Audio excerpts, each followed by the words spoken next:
एक बार प्रेम से बोलो भगवान सियावर रामचंद्र की जय। श्री रामचरित मानस बालकांड, तीसरा दिन, तीसरा दोहा। मंगल भवन अमंगल हारी, प्रभु सुदशरथ अजीर बिहारी। माँ जन फल पे खिय तत्काला, काक हो ही पिक बकऊ मराला। सुनिया चरज करे जन को, सतसंगति मही मानहि गो। इस तीर्थराज में स्नान का फल तत्काल ऐसा देखने में आता है कि कौवे कोयल बन जाते हैं और बगुले हंस। यह सुनकर कोई आश्चर्य न करे, क्योंकि सत्संग की महिमा छिपी नहीं है। मतलब अगर दुष्ट इंसान भी है और अगर वह सत्संग में आता है तो वह पवित्र हो जाएगा। बाल्मीक नारद घट जोनी, निज निज मुख निक ही निज होनी। जलचर थलचर नभचर नाना, जे जड़ चेतन जीव जहाना। वाल्मीकि जी, नारद जी और अगस्त्य जी ने अपने अपने मुखों से अपनी होनी जीवन का वृत्तांत कही है। जल में रहने वाले, जमीन पर चलने वाले और आकाश में विचरने वाले नाना प्रकार के जड़ चेतन जितने जीव इस जगत में हैं, अरे मति कीरत गति भूति भलाई।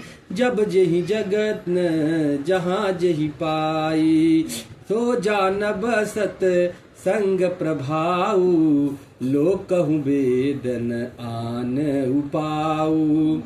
उनमें से जिसने जिस समय जहाँ कहीं भी जिस किसी यत्न से बुद्धि, कीर्ति, सद्गति, विभूति, ऐश्वर्य और भलाई पाई है, सो सब सत्संग का ही प्रभाव समझना चाहिए। वेदों में और लोक में इनकी प्राप्ति का दूसरा कोई उपाय नहीं है। अरे बिनु सत्संग विवेक न होई, राम कृपा बिनु सुलभ न सोई। सत्संगत मुद मंगल मूला, सोई फल सिद्धि सब साधन फूला। सत्संग के बिना विवेक नहीं होता और श्री राम जी की कृपा के बिना वह सत्संग सहज में मिलता नहीं। मतलब भगवान श्री रामचंद्र जी की कृपा से ही आपके जीवन में सब कुछ सही होने वाला है। सत्संगति आनंद और कल्याण की जड़ है। सत्संग की सिद्धि प्राप्ति ही फल है और सब साधन तो फूल हैं। अरे सठ सुधरहि सत संगति पाई, पारस परस कु धात सुहाई। विधि बस सुजन कुसंगत परहि, फनि मनि सम निज गुण अनुसरहि। दुष्ट भी सत्संगति पाकर सुधर जाते हैं। जैसे पारस के स्पर्श से लोहा सुहावना हो जाता है, सुंदर सोना बन जाता है। किंतु दैव योग से यदि कभी सज्जन कुसंगति में पड़ जाते हैं तो वे वहां भी सांप की मणि के समान अपने गुणों का ही अनुसरण करते हैं। अर्थात अगर कोई खराब व्यक्ति की संगत में अच्छा व्यक्ति पड़ भी गया तो वह अपनी अच्छाई वहां दिखाता ही है।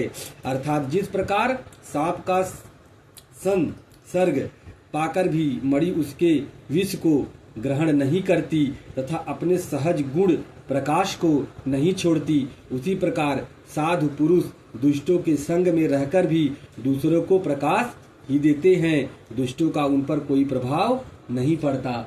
इससे बड़ा कोई उदाहरण हो ही नहीं सकता कि नाग के पास मणि होते हुए भी मणि में किसी प्रकार का जहर नहीं होता।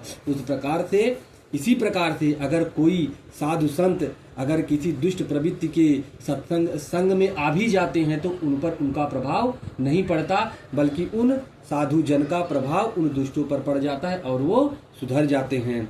अरे विधि हरिहर कवि को विद्वानी, कहत साधु मही मास कुचानी। सो मोसन कही जात न कैसे, साक बनिक मन गुण गण जैसे।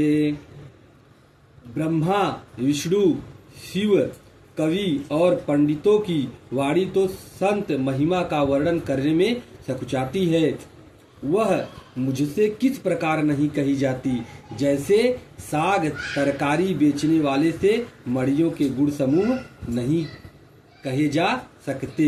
मंगल भवन मंगलहारी, द्रबहु सुदशरथ अजिर बिहारी, बंदौ संत समान चित, हितयन हित नहीं कोई, अंजलिगत शुभ सुमन जिमी, तम सुगंध कर दोई।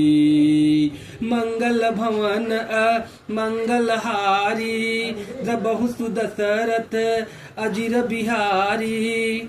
मैं संतों को प्रणाम करता हूँ, जिनके चित्त में समता है, जिनका न कोई मित्र है और न शत्रु। जैसे अंजलि में रखे हुए सुंदर फूल, जिस हाथ ने फूलों को तोड़ा है और जिसने उनको रखा है, उन दोनों ही हाथों को समान रूप से सुगंधित करते हैं, वैसे ही संत शत्रु और मित्र दोनों का ही समान रूप से कल्याण करते हैं। तो संतों का संग जो है वो हर प्रकार से मनुष्यों के लिए कल्याणकारी है। एक बार प्रेम से बोलो सियावर रामचंद्र की जय, पवन सुत हनुमान की जय, उमापति महादेव की जय, बोलो रे भाई सब संतन की जय। ओम नमः पार्वती पतये हर हर महादेव।